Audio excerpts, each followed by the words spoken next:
Hey guys, how's it going? Hope you're doing well. My name is Crown, and today I'm going to read you some very interesting stories that I hope that you're gonna love. And now, without further ado, let's go!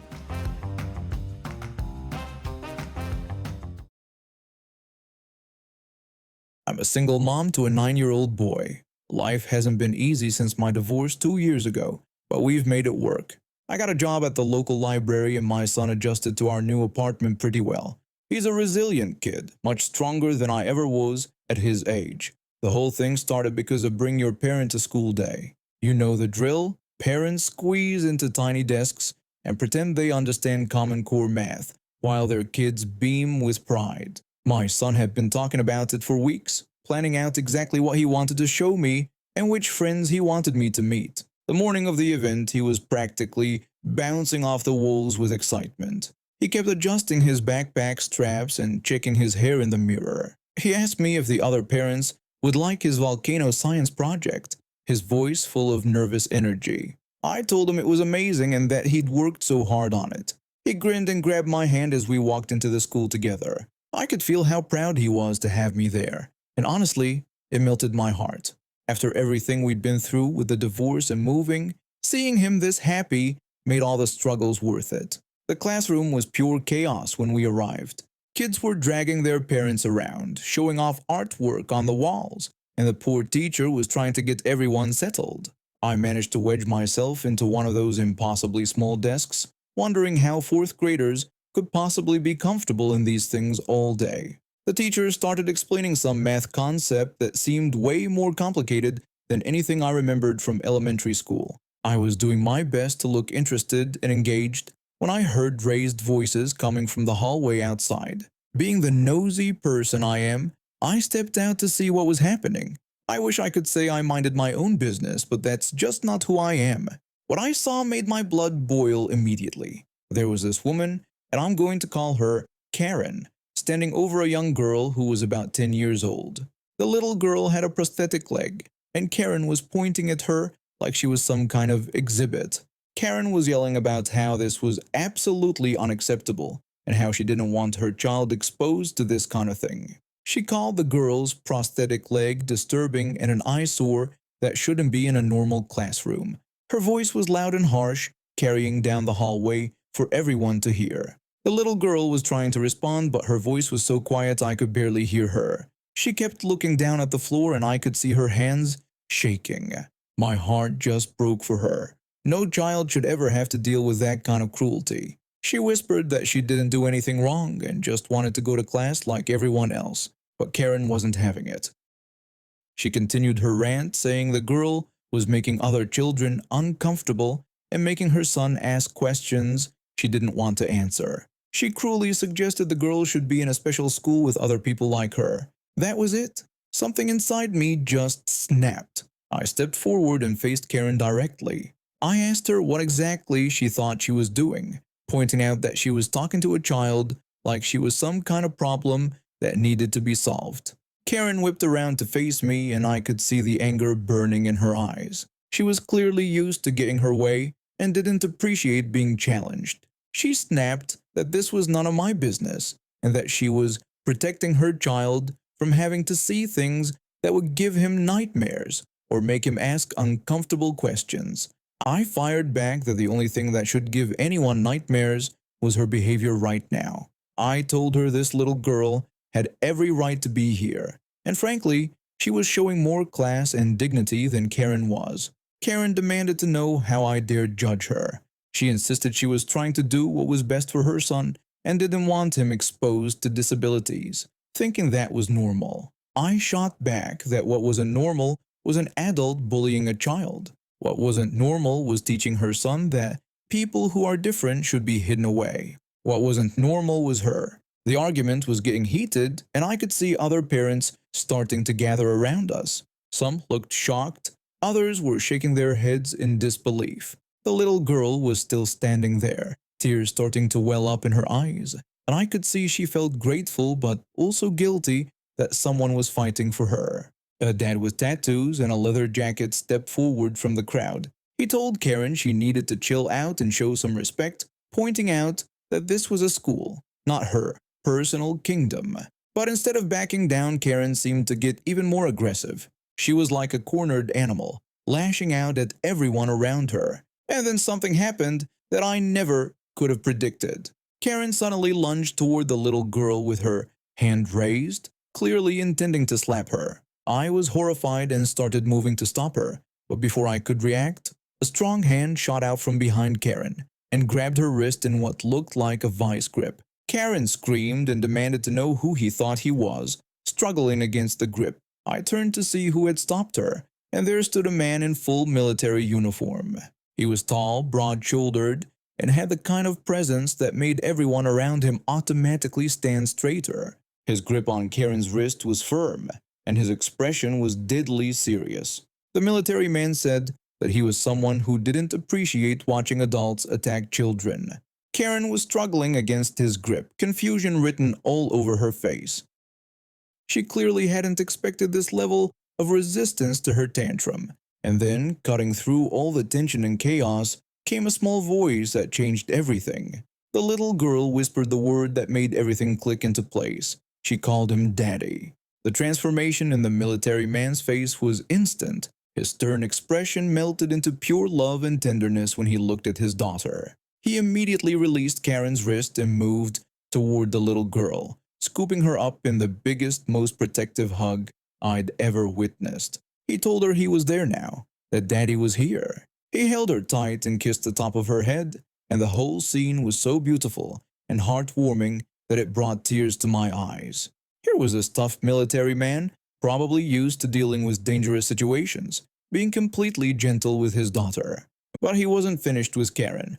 After making sure his daughter was okay, he turned back to face her, and his expression shifted from loving father to something much more intimidating. He told Karen in a voice that could freeze hell that if he ever heard she or her child had given his daughter a hard time again, he would personally make sure she understood what real problems look like. He ordered her to get out of his sight before he decided to file a formal complaint that would make her life very complicated. Karen didn't need to be told twice. She practically ran down the hallway, stumbling over her own feet in her hurry to get away. The military man watched her go until she completely disappeared from view. Once Karen was gone, he turned back to his daughter, and his whole demeanor changed again.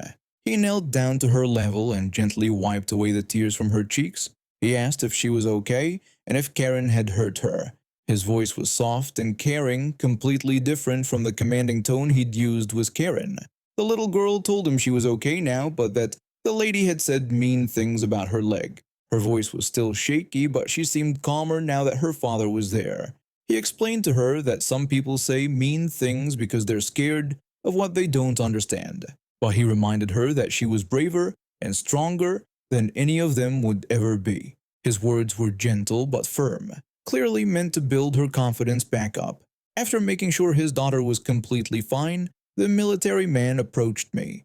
His expression was grateful but still carried that air of authority. He thanked me for standing up for his daughter, saying that it took courage and meant more than I knew. I told him he didn't need to thank me. I explained that no child deserved to be treated that way. He nodded and mentioned that, unfortunately, this wasn't the first time something like this had happened. But he added that it was the first time someone else had stepped in to help. We ended up talking for several minutes while his daughter played with some of the other kids who had gathered around. He told me he was a captain in the army and had just returned from deployment.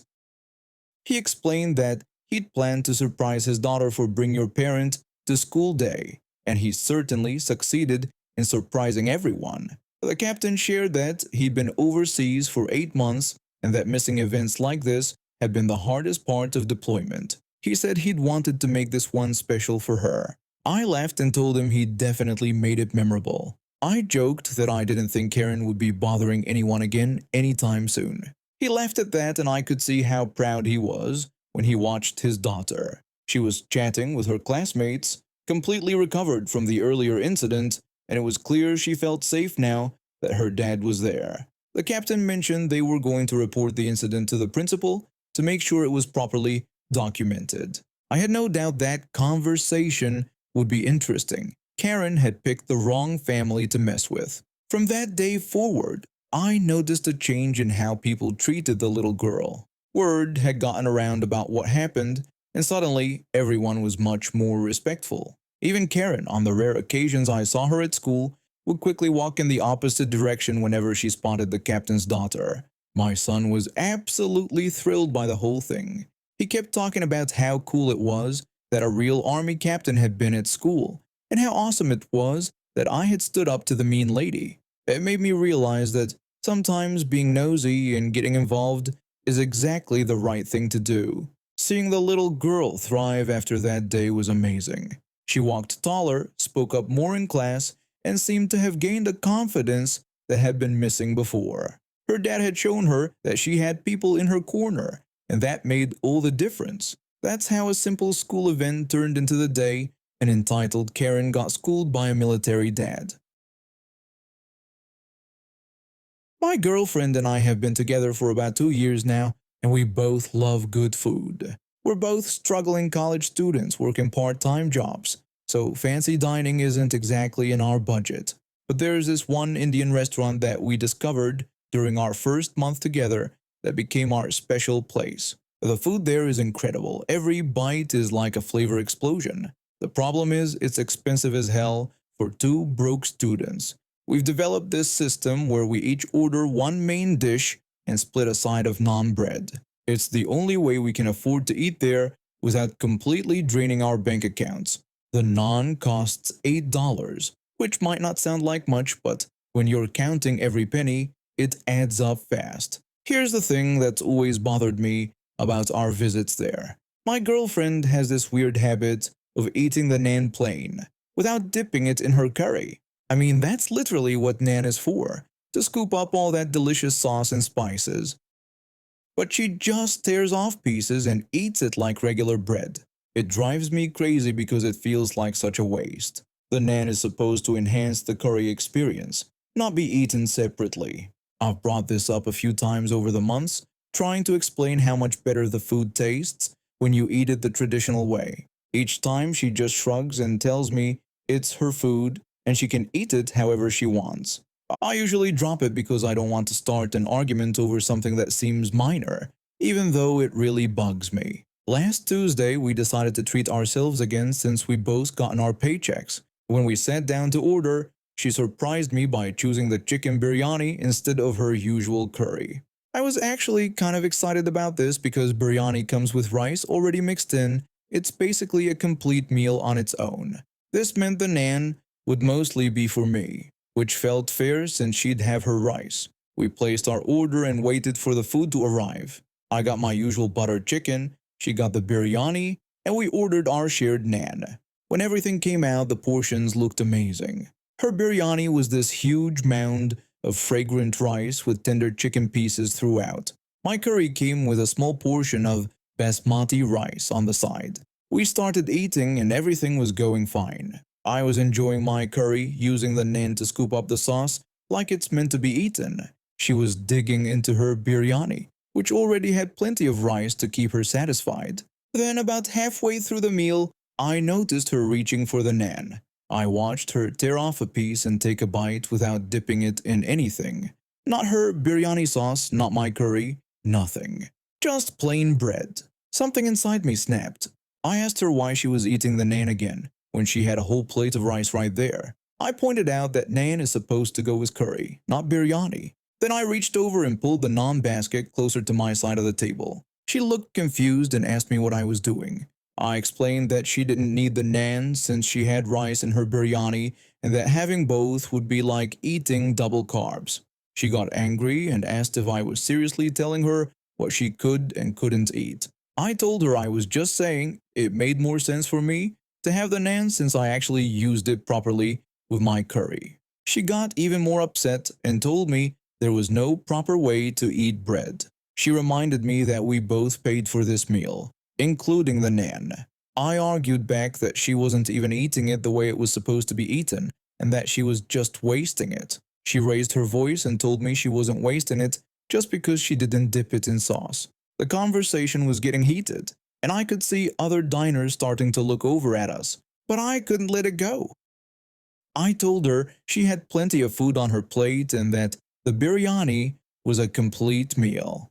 I insisted that I needed the naan for my curry. She got really angry then and told me it was just bread, and that half of it was hers whether I liked how she ate it or not.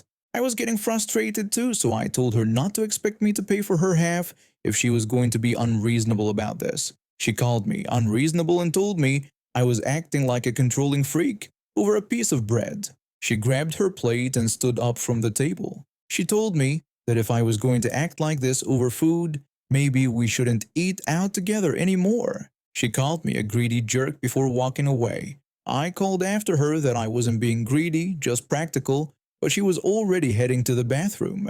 When she came back, she didn't sit down. She just grabbed her purse and told me she was going to wait in the car while I finished my precious naan. And with that, she left me sitting there alone with 2 plates of food and a basket of naan that suddenly didn't taste as good anymore. The other customers were definitely staring now, and I felt my face burning with embarrassment. I quickly finished eating and paid the check, which hurt extra since I ended up covering her portion too. When I got to the car, she was sitting in the passenger seat with her arms crossed, staring out the window.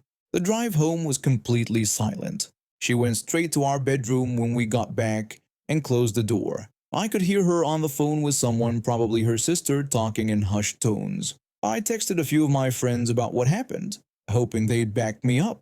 My buddy from work told me I was right and that she was being dramatic over nothing. But my roommate from last year told me I was being a jerk and that I should apologize immediately. It's been 3 days now, and she's barely spoken to me. She comes home from work, eats dinner that she makes just for herself, and goes to bed early. I've tried apologizing through the bedroom door, but she just tells me to leave her alone. I even bought another order of naan from the restaurant and left it on the counter with a note saying she could eat it however she wanted. She threw it in the trash without opening the container. Yesterday, her sister came by to pick up some of her clothes.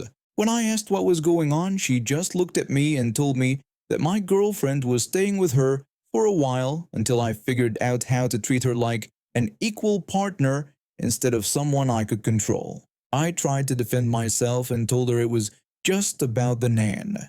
Her sister shook her head and told me it was never just about the naan. It was about respect. I'm starting to think I might have screwed up bigger than I realized. But honestly, I still don't understand why wanting to eat the naan properly is such a big deal. We split everything else fairly. Why is this different? Now I'm sitting here wondering if I'm about to lose the best relationship I've ever had over a piece of bread. Maybe some battles just aren't worth fighting. I've been practicing law for 15 years now, and I've seen my share of awful people. But there's one case that stands out, one that still gives me satisfaction when I think about it. It involves a man. I'll call him something because I have to call him something. Let's call him the defendant. This man was a wife beater, and by the time I was done with him, he had nothing left. My client came to me 3 years ago. He was angry, hurt, and desperate for justice. His sister had been married to this monster for 8 years, and during that time she endured beatings that left her with broken ribs, black eyes, and a shattered spirit. When she finally found the courage to leave, the defendant used his business connections and dirty tactics to get a settlement that left her with almost nothing. No child support, barely any alimony, and worst of all, he kept most of their shared assets. But my client wasn't just angry about what happened to his sister. He and the defendant had been business partners for 5 years, building a successful construction company together. When the divorce proceedings started, the defendant began stealing from the business, moving money into hidden accounts, and eventually forced my client out entirely. He thought he was untouchable. My client told me he wanted to destroy the defendant legally. He wanted him to pay for what he did to his sister and what he stole from the business. I told him I understood his anger, but we needed to focus on what we could prove in court.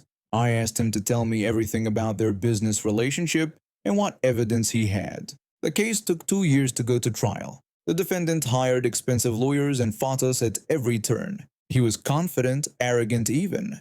During depositions, he would smirk and give obvious lies, thinking his charm and intimidation tactics would work like they always had. The defendant's lawyer said his client denied any wrongdoing and maintained that my client was removed from the business due to incompetence.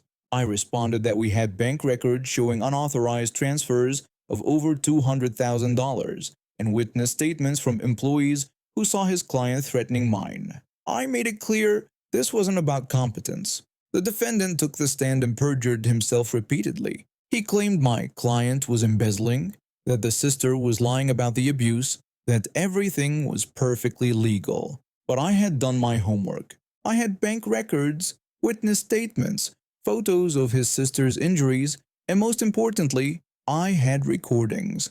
My client's sister had been smart enough to record some of their conversations when she suspected something was wrong with the business. When the jury returned their verdict, the defendant's face went white. The judgment was for $800,000, far more than he could pay. But that was just the beginning. The defendant tried every trick in the book to avoid paying. He moved money offshore, transferred assets to relatives, and tried to declare bankruptcy with fake debts. But I've been doing this for a long time and I know every scheme. I hired investigators, filed motions to pierce corporate veils, and systematically tracked down every asset he had. One by one, I took everything. His expensive cars, his boat, his investment accounts, his rental properties. The defendant went from living in a mansion to hiding in the basement of his last remaining property, collecting rent from tenants upstairs just to survive. He couldn't even open a bank account because he knew I would garnish it immediately. For 2 years, he managed to keep that last house hidden from me by owning it through a numbered company. But my investigator is persistent, and eventually we found him. The defendant was living like a rat in an unfinished basement, cashing rent checks at payday loan places and paying huge fees just to get his money. I spent months in court puncturing his corporate shields and proving fraudulent transfers. His new lawyer was working for free because the defendant had nothing left to pay anyone. The defendant's lawyer asked if I couldn't show some mercy since his client was living in a basement and had nothing left. I told him the defendant should have thought about that before he beat his wife and stole from his partner. The day we seized his last house, the defendant had stepped out to buy cigarettes.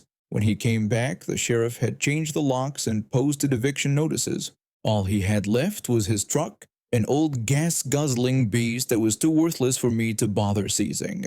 The defendant's lawyer pleaded with me to let his client at least stay in the basement since he was literally homeless now. I told him to ask the new owner because it was out of my hands. Of course, the new owner was my client's employee, and there was no way we were letting this wife-beating thief back into the property. So the defendant started sleeping in his truck parked on various streets around town. That's when he made his final mistake. One morning, I got a call from the tenants at his old house.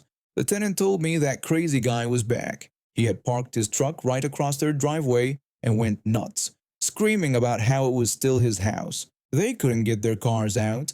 I asked if he said when he was coming back. The tenant said he walked into town saying he'd be back later that day to sleep in his truck, but they were blocked in completely. I smiled when I hung up the phone. I called my old contact from my criminal defense days, a tow truck operator who owed me some favors. I told him I needed him to tow a truck that was blocking a driveway, but I wanted him to park it somewhere specific. Right outside the building at 5th and Main, in the parking lot where all the lawyers had their offices. The next morning, the defendant's lawyer called me, and I could hear the fury in his voice. The lawyer demanded to know why I didn't tell him that his client's truck was parked right outside his office. I was standing at my window 15 floors up, looking down at that pathetic old truck in the parking lot below. I acted surprised and said how careless my tow truck driver was. I told him I really should speak to the driver about that. The lawyer said this wasn't funny and that his client was going to sue me for this. I told him no, he wasn't. I explained that his client was going to get in that truck and drive away right now. I mentioned that I had my guy fill up the tank and give it an oil change too, no charge. I told him to tell his client to take his truck and leave, and if I ever saw it blocking anyone's driveway again, I'd seize it to satisfy the rest of the judgment. The lawyer tried to argue, but I was done talking. I hung up and picked up my coffee watching from my window. A few minutes later, the defendant walked out of the lawyer's office building. From 15 floors up, I could see that the fight had gone out of him completely. His shoulders were slumped, his walk was slow and defeated. This man who had terrorized his wife, who had stolen from his partner, who had lied and schemed and bullied his way through life, was finally broken. He got into his truck and drove away, black smoke pouring from the exhaust. I watched until he disappeared around the corner, knowing that I had stripped him of everything except that worthless truck, and even that he only kept because of my mercy. I never heard from him again. My client's sister got some closure knowing her abuser was finally punished. The stolen money was recovered, one piece at a time, until there was nothing left of the man who thought he could hurt people without payback. When you beat women and steal from partners, when you lie under oath and try to cheat the system, you don't get to complain when that system finally catches up with you. I sleep just fine at night knowing that one less bully is terrorizing innocent people. And now we have reached the end of today's stories. Thank you for watching, and see you next time.